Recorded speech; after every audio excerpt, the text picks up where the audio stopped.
നമ്മൾ എവിടെ ഉള്ളേ? ഇന്ന് എവിടെ ഉള്ളേ? എല്ലാം നടക്കണമൊക്കെ ഗൈസ്. അപ്പോൾ ഗൈസ് ഇന്ന് സിനുവിൻ്റെ വീട്ടിലാണുള്ളത്. നമ്മളിനി നാട്ടിലോട്ട് പോകാൻ വേണ്ടി ഒരുങ്ങി നിൽക്കുകയാണ്. സിനുവിനെ കാത്തിക്കുകയാണ് കേട്ടോ. അല്ലേഹാ ഉമ്മ എവിടെ വെച്ച് നോക്കാം? വരാൻ പറ. ഞാൻ ബക്കറ്റ് കാൽമ കൂടെ വീഴും. എന്നാ അപ്പൻ്റെ കയ്യിൽ എന്താ നോക്കേ? എന്നാ ഇങ്ങോട്ട് വാ. അപ്പം നമുക്ക് അലേക്ക് ഞാൻ അപ്പം തരാം എന്താ ഇതാണ് ഞാൻ. എൻ്റെ കുട്ടി ഫുള്ള് ഞാനുമ്മയാണ് ഗൈസ്. അപ്പോൾ സീനു ഡ്രസ്സ് മാറിക്കൊണ്ടിരിക്കാം. നമുക്ക് എവിടെ പോയാലും അവൾക്ക് നേരം വൈകൽ കുറച്ച് കൂടുതൽ. അതുകൊണ്ടേ നമുക്ക് പണി പകുതി കുറച്ച് കൊടുക്കാം കേട്ടോ. നമുക്ക് ഞാൻ കളിക്കാൻ മതിയോ? അതുകൊണ്ടാ വായനോട്ടല്ലേ? ആ തരാ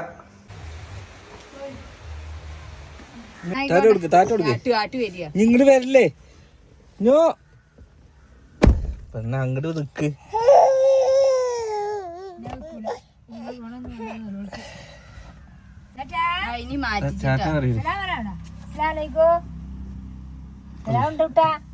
കൊടുക്ക്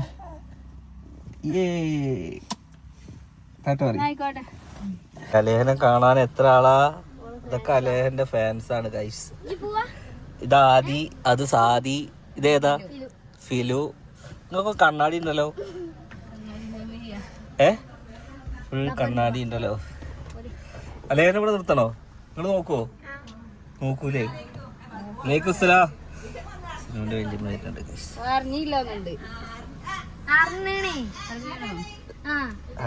ആരാത്? ഗായ്സ് അങ്ങനെ നമ്മൾ നാട്ടിലോട്ട് തിരിക്കുകയാണ്. വെറും മണിക്കൂറുകൾ മാത്രമേ ഉള്ളൂ നമ്മൾ അരീക്കോട് നിന്നത്. ഞാൻ പറഞ്ഞു ഓളോടിച്ച് വേണമെങ്കിൽ 2 ദിവസം കൂടി നിന്നോന്ന്. അപ്പോൾ ഓള് പറയുന്നതാ മറ്റന്ന് നമുക്ക് വീണ്ടും സ്കാനിങ് കഴിഞ്ഞ് പറയാം എന്താ പി വി ചെയ്യാനുണ്ട്. പിന്നെ ഇന്ന് ഉച്ചക്ക് സൗഫി പോകും കേട്ടോ. സത്യം പറഞ്ഞാൽ ഞങ്ങൾ സൗഫിനെ ആക്കണം കൂടി എഴുതിയിട്ടാണ് അവിടുന്ന് നേരത്തെ പോകുന്നത്. പക്ഷെ ഇന്ന് ഭയങ്കര ബ്ലോക്ക് ആവുകൊണ്ട് നമുക്ക് ആ സമയത്തിന് എത്താൻ കഴിയൂല. അപ്പം ഞാൻ എന്താക്കി, നാട്ടിൽ നിന്ന് നമ്മളൊരു തുണക്കാരനെ ഓട്ടോ ഏൽപ്പിച്ചു കൊടുത്തിട്ടുണ്ട്. കാരണം ട്രെയിന് പോയി കഴിഞ്ഞ് കഴിഞ്ഞാൽ പിന്നെ കിട്ടൂല. കാരണം ബുക്ക് ചെയ്ത ട്രെയിനാണ്. ഓരോ ആദ്യം റിസർവേഷനും അവിടുന്ന് കയറുന്ന ടൈമിൽ തന്നെ റിട്ടേണും എടുത്തിട്ടുണ്ട്. അല്ലാതെ ഇവിടുന്ന് എടുത്തു പോകണമെന്നുണ്ടെങ്കിൽ നമ്മൾ കുറച്ച് വൈകും, നിങ്ങൾക്ക് നാറുമണ്ട ട്രെയിനിന് പോകാമെന്നൊക്കെ വേണമെങ്കിൽ പറയാം. പക്ഷെ അത് ബുക്ക് ചെയ്ത് പൈസ അടച്ചതാവുകൊണ്ട് അവർക്ക് ആ ട്രെയിൻ ആ സമയത്ത് തന്നെ പോകണം. പിന്നെ നമ്മുടെ നാട്ടിൽ ഒറ്റപ്പാലത്ത് റോഡ് പണി നടക്കുന്നതുകൊണ്ട് കുറച്ച് വളഞ്ഞ് തിരിഞ്ഞിട്ടൊക്കെ പോവാണ്ട്, വാണിയംകുളം വഴിയൊക്കെ പോവാണ്ട്. അപ്പം എന്തായാലും നമ്മൾ റിസ്ക് എടുക്കും. കാരണം നമ്മളിപ്പോൾ പെരിന്തൽമണ്ണ എത്തിയിട്ടുള്ളൂ. 12:15 അവർക്ക് അല്ല, പെരിന്തൽമണ്ണ പാണ്ടിക്കാട് എത്തിയിട്ടുള്ളൂ. അപ്പം ഇനി ഇവിടുന്ന് എന്തായാലും നമ്മളൊരു അരമണിക്കൂർ കൊണ്ട് അവിടേക്ക് എത്തൂല. കാരണം ഇപ്പോൾ 11:58 12:20 വീട്ടിൽ നിന്ന് 2 മണിക്കാർ ട്രെയിൻ വെച്ചാൽ നമ്മൾ അവിടേക്ക് എത്തിയായിരുന്നു.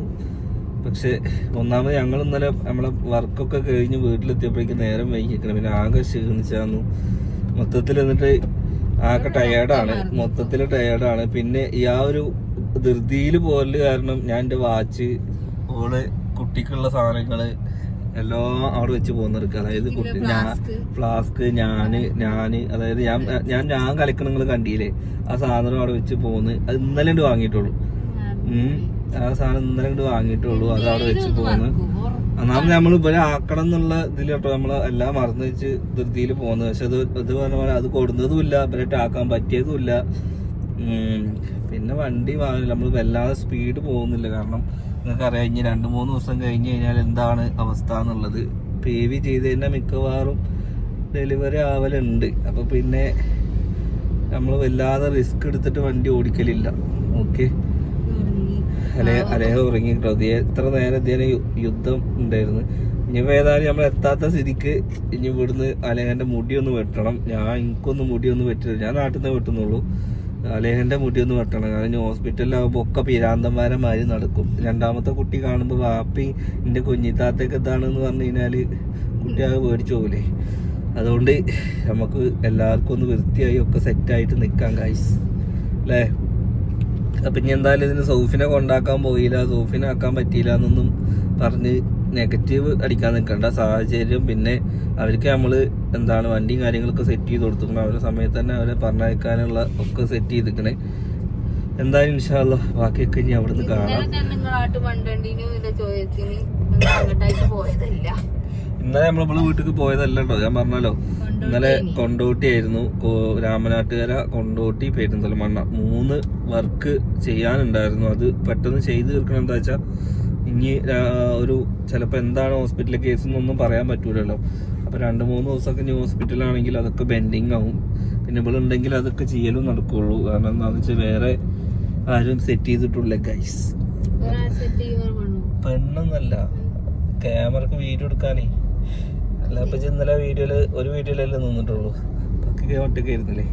അപ്പോൾ അതും ഒക്കെ നോക്കാണ്ട്. അപ്പോൾ ആ കാര്യങ്ങളൊക്കെ ചെയ്യണം. അതിൻ്റെ ഓട്ടപ്പാച്ചിലാണ് ഇന്നലെ. അത് പിന്നെ അവിടുന്ന് ഇവിടെ വീട്ടിലേക്ക് ആകെ ഒരു അരമണിക്കൂറുള്ളൂ. പിന്നെ അത്രയും കോഴിക്കോട് നിന്ന് വീട്ടിലേക്ക് എത്തുമ്പോൾ നേരം കുറേ ആവും. അപ്പോൾ ഇവിടുന്ന് കുറേ സാധനം ഇവിടെ വീട്ടിൽ വെക്കാണ്ട് അതവിടെ വെച്ചു. അവിടുന്ന് കുറച്ച് സാധനം ഇങ്ങോട്ട് കൊണ്ടുവരാണ്ട്. ഇതിപ്പോൾ എന്താ വെച്ചാൽ ഉള്ള സാധനം അവിടെ വെച്ചിട്ടാണ് ഇനി ഇങ്ങോട്ട് പോരുന്നത്. ഇനി അത് കൊണ്ടുവരാൻ വീണ്ടും അങ്ങോട്ട് പോകേണ്ടി വരും. അല്ല ഇനിയിപ്പോൾ ഏതായാലും ദിവസങ്ങൾ കുറവല്ല. എന്തായാലും ഹോസ്പിറ്റലിലേക്ക് ആകുമ്പോഴേക്കും ഇവിടെ ഉമ്മ എന്തായാലും വരുമ്പോൾ അതൊക്കെ കൊണ്ടുവരാൻ വേണ്ടി പറയാം. കാരണം ഞാനെടുക്കാൻ വേണ്ടി ഞാൻ റിട്ടേൺ പോകണമെന്നുണ്ടെങ്കിൽ സംഭവം ഞാൻ 800 സംതിങ് വില ഉണ്ട്. പക്ഷെ ആ പെട്രോൾ കണക്ക് നോക്കുമ്പോൾ ഒക്കെ സെയിമാണ്. പിന്നെ അത് നമുക്ക് ഇനിയും ആവശ്യമുള്ളതാണല്ലോ. ഇപ്പോൾ ഒരു പുതിയ ഞാൻ നമുക്ക് ഇവിടുന്ന് വാങ്ങാം. ഫ്ലാസ്ക് പിന്നെ പെരയിലൊന്നുണ്ട്. ഉമ്മക്ക് പോയതിൻ്റെ ഫ്ലാസ്ക് ഒന്നും എനിക്കുണ്ട്, അത് മതിയാവും. ഓക്കെ, അപ്പോൾ ഉമ്മയും സൗഫിയും മക്കളും പിന്നെ ബാക്കിയുള്ളവരൊക്കെ ഏകദേശം ഒരു കുറച്ച് കഴിയുമ്പോഴേക്കും പോലെ നാട്ടിലോട്ട് തിരിക്കും. അതുപോലെ കൊണ്ടാക്കണതും ട്രെയിൻ കയറുന്ന വീഡിയോ ഒന്നും പ്രാവശ്യം ഉണ്ടാവില്ല. നമ്മുടെ സാഹചര്യം ഇതാവുകൊണ്ടാണ് ഇൻഷാ അല്ലാ. ഓക്കെ, അപ്പം എന്തായാലും നമുക്ക് അലേഖൻ്റെ മുടി വെട്ടിക്കാം.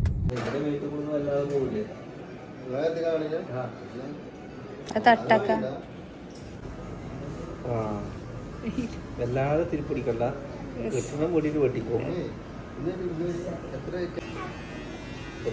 മുടി വെട്ടിക്കൊണ്ട് ഉറങ്ങാതെ കട്ട് ചെയ്യാൻ നമുക്ക് പറ്റൂല.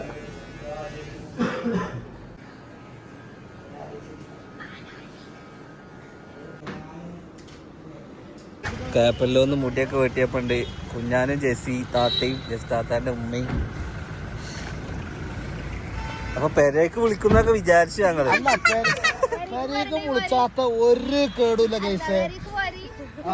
ഓൻ പോരില്ല. ഓന്റെ പെണ്ണുങ്ങക്ക് ഛർദിയാത്ത ഓൾക്ക് എന്തേലും തിന്നാ ഛർദിയാവും. അങ്ങനെയാണ് ഇങ്ങനെയാണെന്നൊക്കെ പറഞ്ഞാണ്ട് നിക്കുന്നുണ്ട്. എന്തായാലും ഇൻഷാ അല്ലാ പുതിയ ബിസിനസ് നിങ്ങളെവിടെ സ്ഥലം?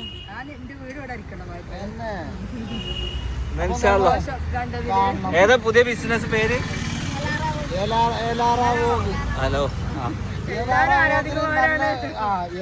നമുക്ക് പ്രൊമോഷൻ വേണത്. കാരണം ഞമ്മൾ പൈസ കൊടുക്കണ്ടല്ലോ.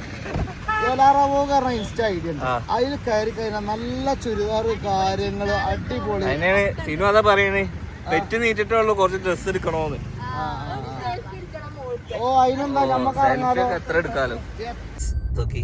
എന്തൊരു നല്ലൊരു കുട്ടി, ഇതുവരെ നീച്ചിട്ടില്ല. അതുകൊണ്ട് നമ്മള് കറക്റ്റ് നമ്മള് കുട്ടീനെ ഫുള്ള് മുടി വെട്ടിയിട്ടില്ല. നമ്മള് വളർത്താനുള്ള ഒരു പ്ലാനാണ്.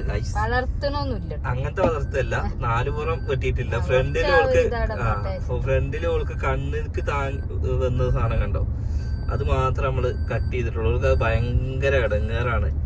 അതുകൊണ്ട് നമ്മള് അതൊക്കെ വെട്ടി വൃത്തിയാക്കി പിന്നെ ഇടക്കിടക്ക് ഇങ്ങനെ വെട്ടി കൊടുക്കും നമ്മള്. കാരണം എന്താന്ന് വെച്ച് കഴിഞ്ഞാൽ എന്നാലേ മുടി ഉണ്ടാവുള്ളൂ. അല്ലെ, പോരുന്ന വരവില് നമ്മള് കുഞ്ഞാനി ജസ്താത്താനൊക്കെ കണ്ട് കുട്ടികളെയൊക്കെ കണ്ട് കുറേ കാലത്തിന് ശേഷം ഓലെ ഫാമിലി ആയിട്ട് കാണുന്നത്. കുഞ്ഞാനെ ഞാൻ പിന്നെ ഇടയ്ക്കിടയ്ക്ക് കാണുന്നുണ്ട്. നമ്മൾ പണ്ട് നിങ്ങൾക്ക് അറിയാം, കല്യാണം കഴിഞ്ഞ് പുതുക്കത്തിൽ നമ്മൾ ഒരു കാശ്മീർ ട്രിപ്പ് യാത്ര പോയായിരുന്നു. ജീവിതത്തിൽ മറക്കാൻ പറ്റാത്തൊരു യാത്രയായിരുന്നു അല്ലേ. കാരണം 1-2 ദിവസമൊക്കെ ആണെന്നുണ്ടെങ്കിൽ നമ്മളെ മൈൻഡിൽ നിന്ന് അങ്ങനെ പോകും. ഏകദേശം 18 ദിവസത്തോളം നമ്മളൊരു ഫാമിലി ആയി. ഇപ്പൊ ബിഗ് ബോസിൽ 100 ദിവസം നിൽക്കുമ്പോൾ നമ്മുടെ എല്ലാ കാര്യങ്ങളും അങ്ങോട്ടും ഇങ്ങോട്ടൊക്കെ അറിയില്ല. കാരണം 1-ൽ കൂടുതൽ ദിവസം നമ്മുടെ കൂടെ ഒരാൾ നിൽക്കുകയാണ്. അയാളുടെ എല്ലാ കാര്യങ്ങളും അയാളുടെ എല്ലാ അതായത് അയാളുടെ നല്ല സ്വഭാവവും ചീത്ത സ്വഭാവവും എല്ലാം നമുക്ക് മനസ്സിലാക്കാൻ പറ്റുന്നുള്ളതാണ്. അതേമാതിരി നമ്മുടെയും ഓളുടെയും എല്ലാ സ്വഭാവങ്ങളും നമ്മൾ മനസ്സിലാക്കി, നമ്മുടെ ഓലും മനസ്സിലാക്കി നമുക്കൊക്കെ അൽഹംദുലില്ലാ ഈ വീഡിയോയില് തൊള്ളിയും മുളിയും കൂട്ടുന്ന പോലുള്ള ആൾക്കാരൊന്നും അല്ല ജീവിതത്തില് ഒരു പച്ച അല്ലേ. അതാണ് ഇപ്പൊ ഓരോ ഇപ്പൊ നമ്മളെ ഇഷ്ടപ്പെടാത്ത ആൾക്കാരുണ്ട്, ഓല ഇഷ്ടപ്പെടാത്ത ആൾക്കാരുണ്ട്. അതിപ്പോ ഓരോരുത്തരുടെ ഇഷ്ടങ്ങളാണ് അല്ലേ. നേരിട്ട് ഒരാളോട് സംസാരിച്ച് അയാൾ എങ്ങനെയാന്ന് അറിയുമ്പോഴാണ് അയാൾ എങ്ങനത്തെ ആളാന്നുള്ളത് മനസ്സിലാക്കുക. നമ്മളെ സംബന്ധിച്ചിട്ട് എല്ലാം കൊണ്ടും ഹാപ്പി ഫാമിലി അല്ലേ. നമുക്കും ഒരു ഇഷ്ടമാണ്, ഓലെ നമുക്കും ഇഷ്ടമാണ്. പിന്നെ ഏറ്റവും കൂടുതൽ ഓലെ ഉമ്മയുള്ള കാലത്ത് ഉമ്മാക്ക് നമ്മളെ ഭയങ്കര കാര്യമായിരുന്നു, നമുക്ക് ഓലെയും ഭയങ്കര കാര്യമായിരുന്നു. എന്തായാലും അടിപൊളിയായി. ഓലെ കണ്ടു, സംസാരിച്ചു. ഒരു പുതിയൊരു ബിസിനസ്സൊക്കെ സ്റ്റാർട്ട് ചെയ്തിട്ടുണ്ട്. ഒക്കെ വിജയത്തിലാവട്ടെ അല്ലേ. ഇൻഷാ അല്ലാഹ് നമുക്കും ഇപ്പൊ ബിസിനസ്സുകളൊക്കെ ഉണ്ട്. ഇനി ഓൾക്കൊരു ബിസിനസ്സൊക്കെ തുടങ്ങണമെന്നുണ്ട്. പക്ഷെ ആ ബിസിനസ് തുടങ്ങുമ്പോൾ വളരെയാവുകയാണ്. ഇനി കുറച്ച് ദിവസം ഗ്യാപ്പ് ഇട്ടിട്ടില്ലേ. എത്ര വർഷം കാരണം സീനു ഡ്രസ്സ് ഇടുമ്പോ എപ്പോഴും ചോദിക്കലുണ്ട് ആൾക്കാർ, എവിടുന്ന് അത് എടുക്കല്. ഇപ്പോഴേക്ക് ഭയങ്കര സെലക്ഷനാണ്, ഭയങ്കര സെലക്റ്റീവ് ആണ് ഗൈസ്. അതുകൊണ്ട് കുറെ ആൾക്കാര് ഇപ്പൊ ഇവളെ ബാഗ് ഇടുന്ന, ഇവളെ ചെരുപ്പ് ഇടുന്ന നമ്മളെ ഫാമിലിന്ന് എടുത്തതാണ്. അതിന്റെ കാര്യം ഞാൻ പറഞ്ഞില്ലേ, ഓൾക്ക് ഇഷ്ടപ്പെടാതെ ഓള് മാറ്റി വെച്ച ബാഗായിരുന്നു ഇത്. ഇവളെന്നല്ല, ആ കടയിൽ വന്ന അത്രയും പേര് മാറ്റി വെച്ചതാണ്. കാരണം ബാക്കിയുള്ള എല്ലാം പോയി, ഈ ഒരൊറ്റ പീസ് മാത്രമേ അവിടെ ഉണ്ടായിരുന്നുള്ളൂ. എന്നിട്ട് ആ കടക്കാരനെ ചോദിക്കുന്നുണ്ട്, ഈ ഒറ്റ പീസുള്ളൂ, ഇത് നിങ്ങൾക്ക് വേണോ? ഞാൻ പറഞ്ഞു എനിക്കത് ഭയങ്കര ഇഷ്ടമായി. അതൊരു യുണീക്ക് കളറാണ്. എല്ലാവരുടെ അടുത്തും ഒരു ബോഹോ തീമും അങ്ങനത്തെ കുറേ ട്രെൻഡി സാധനങ്ങൾ ഉണ്ടാവുക. പക്ഷെ അതിൽ കൂടെ ഇത് എല്ലാ ഡ്രസ്സിലേക്കും, ഇനി ബ്ലാക്ക് ഡ്രസ്സാണെങ്കിൽ അതിലേക്ക് ഇത് മാച്ചാവും, കറുപ്പ് ഡ്രസ്സാണെങ്കിലും അതിലേക്ക് ഇത് മാച്ചാവും, വെള്ള ഡ്രസ്സാണെങ്കിലും അതിലേക്ക്, എല്ലാത്തിലേക്കും ഇത് മാച്ചാവും. ഒരു ലോഡ് സാധനവും കൊള്ളും. അപ്പൊ ഞാൻ എടുത്തു. ഒരുപാട് ആളുകൾക്ക് ഇതിന് എൻക്വയറി ആണ്. നമ്മുടെ സാധനമല്ല, ആരും വേണ്ടാത്ത സാധനം നമ്മളെടുത്തപ്പോൾ അതെല്ലാവർക്കും ഇഷ്ടപ്പെട്ടു ഗൈസ്. എന്തായാലും ഇൻഷാ അല്ലാഹ് നമുക്ക് ലേഡീസിൻ്റെയോ അല്ലെങ്കിൽ അബായയുടെ അങ്ങനത്തെ എന്തെങ്കിലുമൊക്കെ ഒരു പുതിയൊരു പരിപാടി സംരംഭം നമ്മളും സ്റ്റാർട്ട് ചെയ്യുന്നുണ്ട് ഇൻഷാ അല്ലാഹ്. ഈ തിരക്കും ഇതൊക്കെ ഒന്നുകൊണ്ട് കഴിയട്ടെ. അപ്പം എന്തായാലും സൗഫിയും വീട്ടുകാരൊക്കെ ഉമ്മയൊക്കെ അവിടുന്ന് ഇറങ്ങി. 12:15 ആകുമ്പോഴേക്കും ഇറങ്ങിയിട്ടുണ്ടാവും. നമ്മളിപ്പോൾ ഏകദേശം 12:20 അപ്പൊ പിന്നെ എന്തായാലും നമ്മൾ എത്തൂലെന്ന് കണ്ടോണ്ടാട്ടോ കുട്ടികൾ മുടി വെട്ടി ഓർക്ക് വണ്ടിയൊക്കെ സെറ്റ് ചെയ്ത് കൊടുത്തത്. ഇൻഷാ അല്ലാഹ് പിന്നെ 2-ാം തീയതി സ്കാനിങ്ങും കാര്യങ്ങളും. അതിൽ ചിലപ്പോൾ അന്നുണ്ടാവോ അതോ അതിന് പിറ്റേ ദിവസം ഉണ്ടാവോ, അതിന് ഡോക്ടർ അടുത്തൊരു ആഴ്ച പറയുമോന്നൊന്നും അറിയില്ല. 37 വീക്ക് ആയിട്ടുണ്ട്. ഇൻഷാ അല്ലാഹ് നെക്സ്റ്റ് നല്ലൊരു വീഡിയോ ആയിട്ട് കാണാം. അതുവരെയൊക്കെ എല്ലാവർക്കും